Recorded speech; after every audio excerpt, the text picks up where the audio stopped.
차코 캐니언의 고대 통치자들은 의례적인 존재였으며 그들의 권력은 일시적인 것으로 여겨졌지만 봉인된 무덤에서 나온 새로운 DNA 분석을 통해 푸에블로 베니토의 중심부에 300년 이상 변하지 않은 엘리트 목의 혈통이 숨겨져 있었다는 사실이 밝혀졌습니다.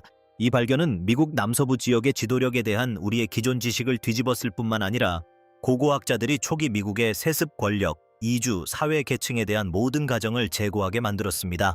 이 왕조는 어둠 속 방들에 어떤 비밀을 간직하고 있었으며 그들의 몰락은 어떻게 역사에 메아리 쳤을까? 그 해답은 하나의 매장과 역사를 다시 쓴 유전자 암호에서 시작된다. 뉴멕시코 북서부의 건조한 사막 한가운데에는 차코 캐니언 유적지가 솟아 있습니다. 돌담과 거대한 광장, 불가사의한 통로로 이루어진 미로 같은 유적지입니다. 이 고대 건축물 중 가장 큰 푸에블로 베니토는 한때 4층 높이로 겹겹이 쌓인 650개 이상의 방을 자랑했습니다. 수세기 동안 그 목적과 건축가들의 비밀은 바람에 날리는 모래와 움직이는 그림자 아래 묻혀 있었습니다. 1896년 여름 고고학자 조지 H. 페퍼가 이끄는 하이드 탐험대가 푸에블로 베니토에 도착했습니다. 그들의 목표는 이 벽 속에 감춰진 비밀을 밝히는 것이었다. 몇 주간의 조심스러운 발굴 끝에 그들은 거대한 저택 깊숙이 숨겨진 33번 방의 석조 구조물을 뚫고 들어갔다. 그들이 발견한 것은 가장 노련한 탐험가들조차 놀라게 했다. 연구팀은 층층이 파헤쳐가며 미국 남서부에서 유래를 찾아볼 수 없는 무덤을 발견했습니다. 3세기 이상에 걸쳐 14명의 시신이 이곳에 묻혔으며 유해는 두꺼운 매트와 나무판으로 구분되어 정성스럽게 쌓여 있었습니다. 무덤에서 나온 부장품은 놀라울 정도로 많았는데 11,000개가 넘는 터키석 구슬과 펜던트가 출토되었으며 이는 이 지역의 다른 어떤 유적지보다도 많은 양이었다. 또한 먼 해안에서 가져온 전복 껍데기와 소라 껍데기, 은 장신구, 의식용 피리, 조각된 지팡이 등도 함께 발견되었다. 벽과 바닥에도 재물과 불태운 흔적이 남아있어 이 방이 반복적인 의식의 중심지였음을 시사한다. 대부분의 차코인들은 정착지 밖에 묻혔고 그들의 죽음을 알리는 흔적은 거의 없었다. 하지만 33번 방에 묻힌 사람들은 달랐다. 그들의 묘실은 푸에블로 보니토의 중심부에 위치한 안전한 장소로 봉쇄된 문과 좁은 복도를 통해서만 접근할 수 있었다. 묘실 안에 가득 쌓인 부와 이국적인 물품들은 그들의 특별한 지위를 보여주었다. 화려하게 장식된 여인 옆에서 발견된 원통형 항아리와 같은 일부 유물은 메소아메리카의 카카오 음용 의식과 세리오스 언덕의 터키석 광산 등 수백 마일에 걸쳐 이어지는 연관성을 암시했습니다. 지하 묘실의 규모, 비밀스러움, 그리고 각 매장지의 세심한 관리 방식은 여러 세대의 고고학자들에게 의문을 불러일으켰습니다. 왜 그토록 많은 권력과 부가 이 한 공간에 모였을까요? 이들은 누구였으며 어떻게 그토록 척박한 환경에서 그토록 많은 자원을 확보하게 되었을까? 수십 년 후 고고학자 스티븐 플로그는 현장 조사 기록, 유골, 박물관 기록을 꼼꼼히 살펴보며 바로 이 질문들로 돌아왔다. 33호실에 남겨진 단서들, 즉 건축 양식, 매장층의 흔적, 그리고 피할 데 없는 유물들은 새로운 유형의 조사를 위한 토대를 제공했습니다. 푸에블로 보니토의 봉인된 문 뒤에는 엘리트 왕조의 이야기가 숨겨져 있었고 단순히 유물과 뼈를 통해서가 아니라 21세기 과학을 통해 다시 밝혀지기를 기다리고 있었습니다. 2017년 차코 캐니언 이야기의 새로운 장이 사비아닌 시퀀서를 통해 시작되었습니다. 인류학과 유전학 모두의 조예가 깊은 고고학자 더글러스 케넷이 이끄는 연구팀은 33호실에 남겨진 의문점들을 풀기 위해 나섰습니다. 100년 넘게 미국 자연사 박물관 기록 보관소에 보관되어 있던 이 유골들은 매우 드문 기회를 제공했습니다. 케넷의 연구팀은 차세대 시퀀싱 기술을 사용하여 9명의 유골에서 DNA를 추출했습니다. 이 결과는 고대 미국 남서부 지역 권력에 대한 이해를 완전히 바꿔놓았습니다. 9명 모두 동일한 미토콘드리아 DNA 프로필을 나타냈습니다. 미토콘드리아 DNA는 드문 돌연 변이를 제외하고는 변형 없이 오직 어머니로부터 자녀에게만 전달됩니다. 이는 3세기 이상 동안 이 지하 묘지에 묻힌 사람들이 단일 목의 혈통에 속해 있었다는 것을 의미합니다. 방사성 탄소 연대 측정 결과 가장 오래된 매장지는 서기 800년경이고 가장 최근의 매장지는 서기 1130년 직전으로 약 330년의 간격을 두고 있는 것으로 나타났습니다. 핵 DNA 분석은 한 걸음 더 나아가 어머니와 딸, 할머니와 손자처럼 혈연으로 연결된 직접적인 관계를 밝혀냈으며, 이는 단순한 의식이나 관습에 의한 연결고리가 아니었습니다. 수십 년 동안 고고학자들은 초코아인 지도자들이 의례적 성취를 통해 지위를 얻었는지 아니면 권력이 세습되었는지에 대해 논쟁을 벌였습니다. 33번 방에서 발견된 유전적 증거는 이 엘리트 집단에 대한 의문을 해결해 주었습니다. 적어도 이 지하 묘실 내에서는 지도력이 모계 혈통을 통해 계승되었습니다. 왕조의 연속성은 일시적인 인명의 문제가 아니라 이전에는 더 평등하다고 여겨졌던 사회에서 세습 엘리트 계층의 권리에 기인한 것이었다. 이 발견은 협곡을 넘어 더 큰 의미를 지녔다. 동일한 미토콘드리아 DNA는 하플로그룹 B2에 속했는데, 이 계통은 오늘날 일부 푸에블로족에서도 여전히 발견된다. 이 연구는 직접적인 부족 간 연결을 밝히지는 못했지만 주니족, 호피족, 아코마족의 구전 역사에 보존된 모계 전통을 반영했다. 그 의미는 명확했다. 33호실의 여성들은 그들 사회의 중심 인물이었을 뿐만 아니라 그들의 후손들이 오늘날까지도 살아 숨쉬고 있을지도 모른다는 것이다. 푸에블로 보니토 중심부에 위치한 무덤의 구조, 밀폐된 석조 구조물, 그리고 엄청난 양의 부장품은 유전자 분석 결과를 통해 모두 이해될 수 있었다. 이곳은 의례적 권위와 정치적 권위를 모두 지닌 혈통을 기리기 위해 여러 세대에 걸쳐 관리된 왕조 무덤이었다. DNA에 의해 확인된 33번 방 모계 혈통의 지속성은 차코 사회의 중심에 세습 계층 구조가 존재했다는 가장 강력한 증거를 제시했습니다. 한때 돌과 청록색 보석 속에 숨겨져 있던 지도력의 비밀이 이제 고대 유전자의 암호 속에 드러났습니다. 푸에블로 보니토 내부에서 계층 구조의 표시는 글로 쓰여 있지 않고 터키석의 무게와 돌의 세심한 배열에서 드러납니다. 수년간 차코 유물을 목록화해온 인류학자 애덤 와스는 33번 방에 봉인된 엄청난 부의 집중도를 지적합니다. 남서부 지역의 다른 어떤 유적지보다 많은 11,000개 이상의 터키석 구슬과 펜던트가 시신 옆에 쌓여 있었습니다. 어떤 구슬은 너무 작고 정교하게 구멍이 뚫려 있어서 몇 달에 걸친 인내심 있는 작업이 필요했을 것입니다. 그 옆에는 전복과 소라 껍데기가 놓여 있었는데 무지갯빛 표면은 사막과는 전혀 어울리지 않는 이질적인 모습으로 수백 마일 떨어진 태평양과 멕시코만 연안에서 날아온 것이었다. 은 장신구, 조각된 나무 지팡이, 의식용 피리 등 그 다양성은 협곡벽 너머까지 뻗어나간 사회적 영향력을 보여줍니다. 하지만 사회 질서를 드러내는 것은 물건 자체만이 아닙니다. 물건들이 놓인 위치 또한 그 나름의 이야기를 들려줍니다. 가장 호화로운 유물들은 묘실의 중심부에 모여 있으며 그 주위를 몇몇 사람들이 묘실의 가장 깊고 안전한 곳에 안치되어 있습니다. 이 중심부 매장지는 두꺼운 매트와 나무층 아래에 놓여 있으며 건축 양식과 풍요로운 면에서 후대에 매장된 사람들과 구별됩니다. 반면 주변부 매장지는 부장품의 수가 적고 간소하며 일부는 세월이 흐르면서 덧붙여진 듯 부차적인 것으로 보이지만 무덤 중심부에 있는 것들과 같은 존경을 받지 못한다. 와스는 이를 특권의 물질적 언어라고 설명한다.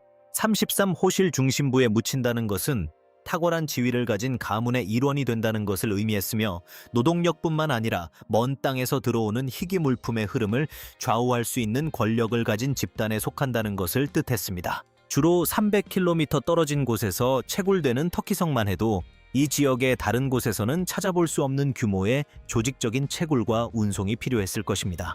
캘리포니아만의 가시굴이나 태평양의 전복과 같은 이국적인 조개 껍데기들은 멀리 떨어진 무역 네트워크와의 연결고리를 보여주며 아마도 그 네트워크는 조개 껍데기들 사이에 묻힌 엘리트 계층에 의해 통제되었을 것이다. 33번 방의 유물들은 단순한 보물 이상의 의미를 지닌다. 그것들은 돌담 뒤에 숨겨진 계층 구조의 증거이다. 구슬 하나하나, 조개 껍데기 하나하나, 묘실에 정성스럽게 놓인 모든 물건들은 지위가 세습되고 과시되고 철저하게 지켜졌던 사회를 보여줍니다. 여전히 남은 의문은 어떻게 그토록 많은 부가 협곡의 중심부로 몰려들었는지, 그리고 어떤 메커니즘을 통해 단일 가문이 여러 세대에 걸쳐 이러한 권력을 축적하고 유지할 수 있었는지입니다. 고대 이주를 전문으로 하는 지구화학자 제인 소렌스는 차코 캐니언에서 푸에블로 베니토에 묻힌 사람들은 어디에서 왔을까? 라는 단순한 질문에서 연구를 시작했습니다. 그녀는 동위원소 분석을 통해 엘리트 매장지의 치아 범랑질에서 스트론튬과 산소의 비율을 측정했습니다. 어린 시절에 형성된 이러한 화학적 흔적은 마치 지질학적 여건처럼 작용하여 개인이 유년 시절을 보낸 지형을 드러냅니다. 그 결과는 노련한 고고학자들조차 놀라게 했습니다. 33호실에 있던 대부분의 사람들은 차코 분지의 지역적 스트론튬 프로필과 일치했지만 소수의 사람들은 눈에 띄었습니다. 동위원소 비율은 그 기원이 협곡을 훨씬 넘어선 곳임을 시사했는데 일부는 서쪽으로 50마일 이상 떨어진 추스카 산맥에서 다른 일부는 북서쪽으로 거의 100km 떨어진 세먼 유적 지역에서 유래했을 가능성이 높다. 산소 수치는 이러한 발견을 뒷받침했는데 이는 엘리트 매장지의 최소 20%가 협곡, 바로 인근 지역 밖에서 자랐음을 시사한다.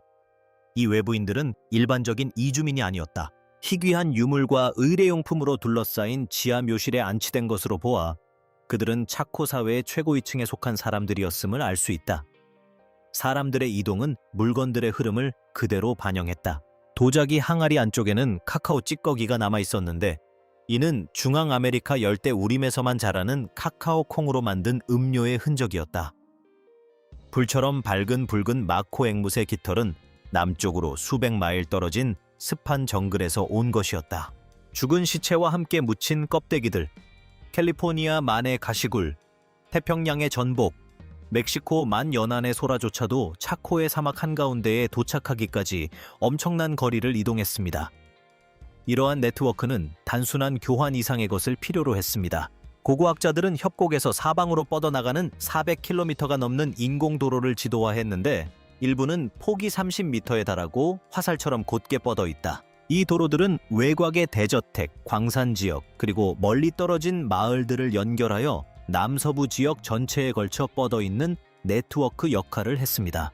예를 들어 33번 방에서 발견된 터키석은 약 300km 떨어진 시릴로스 언덕에서 온 것으로 밝혀졌으며 구리방울과 마코 앵무새 뼈는 메소아메리카 깊숙한 곳과의 연관성을 시사합니다.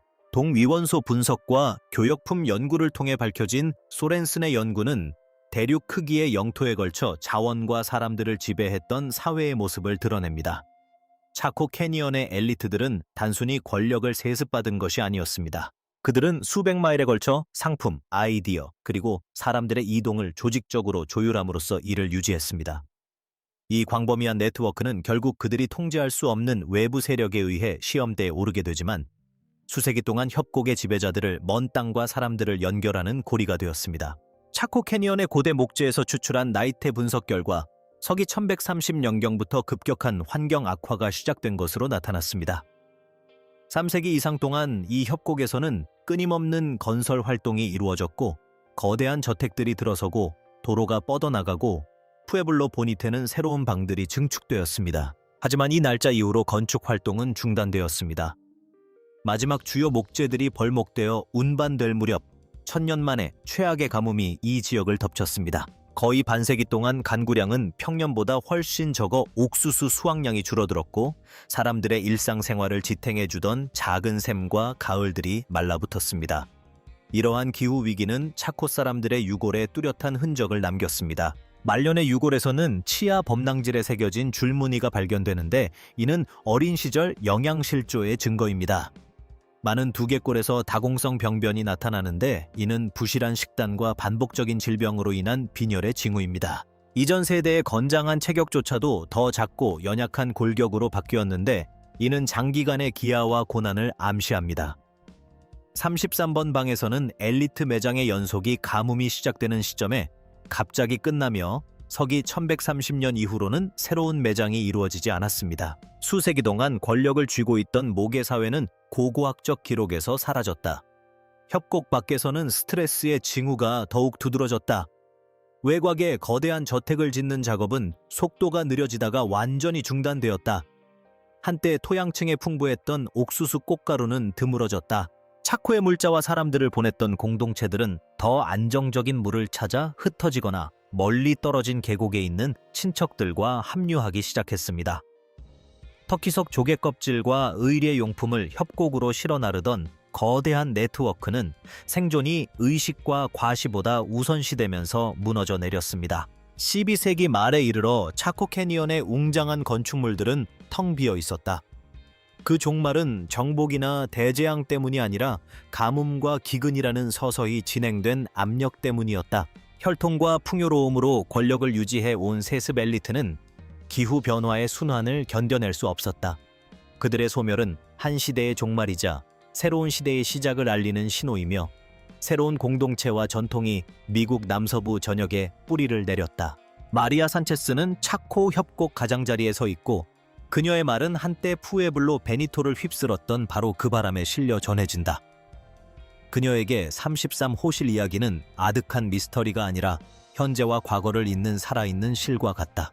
아코마 푸에블로의 원로인 그녀는 고대 DNA에서 드러난 모계 혈통의 힘 속에서 자신의 공동체 전통의 흔적을 발견합니다. 차코 무덤에서 확인된 미토콘드리아 하플로그룹 B는 오늘날에도 많은 푸에블로 사람들의 혈통에 흐르고 있습니다. 수세대에 걸쳐 전해 내려온 구전 역사는 조상들이 협곡에서 여정을 떠나 신성한 지식과 시족 정체성을 간직한 채 노래, 의식, 가족 이야기 속에 살아남았다고 전합니다. 수십 년 동안 과학자들과 부족 지도자들은 이러한 연결고리의 의미에 대해 논쟁을 벌여왔습니다. 33번 방에서 발견된 유해는 연방법에 따라 문화적 신원 확인이 불가능한 것으로 분류되어 100년 넘게 박물관 서랍에 보관되어 있었습니다. 2017년 미국 자연사 박물관의 판결은 해당 유해의 소속에 대한 문제를 해결하지 못한 채 남겨두었고 연구자들은 유전자 분석을 진행할 수 있게 되었습니다. 하지만 이러한 발견은 여전히 차코를 신성시하는 공동체들의 주목을 받았습니다. 주니족, 호피족, 아코마족 지도자들은 자신들의 구전 전통에서 모계 혈통과 차코 협곡으로부터의 이주에 대한 이야기가 항상 전해져 왔다고 지적했습니다. 그들에게 DNA 검사는 새로운 사실이 아니라 기존의 사실을 확인시켜주는 것이었습니다. 수년간의 협상 끝에 2024년 새로운 합의가 이루어졌습니다. 박물관은 푸에블로 후손들의 뜻을 인정하고 미국 원주민 묘지 보호 및 송환법에 따라 유물 반환 절차를 시작했습니다. 마리아 산체스에게 이는 단순한 법적 이정표 이상의 의미를 지녔습니다. 이는 차코 캐니언 사람들이 사라진 세계의 유물이 아니라 그들의 유산이 오늘날까지 이어지는 조상이라는 인식을 보여주는 것이었습니다. 그들의 유해를 푸에블로족에게 반환하는 것은 존중의 표시이며 과학의 힘과 살아있는 전통의 더 깊은 권위를 모두 인정하는 행위입니다. 차코의 이야기는 아직 끝나지 않았습니다. 모든 푸에블로 마을, 협곡에 뿌리를 둔 모든 가족에게는 고대의 혈통이 여전히 살아 숨쉬고 있습니다. 오늘날 DNA는 단순히 조상을 밝혀내는 것을 넘어 정체성을 재정의합니다. 고대 차코 문명의 모계 혈통과 현대 푸에블로족을 연결하는 유전적 고리가 밝혀짐에 따라 문화적 생존은 사라진 과거가 아닌 살아있는 현실이 되었습니다. 권력, 소속감, 그리고 적응에 대한 우리의 이해는 새로운 발견이 있을 때마다 끊임없이 진화하고 있습니다. 차코 이야기는 아직 끝나지 않았습니다. 한 가닥 한 가닥씩 계속해서 쓰여지고 있죠. 우리는 이 이야기에서 무엇을 배우게 될까요? 아래에 여러분의 생각을 공유해 주세요.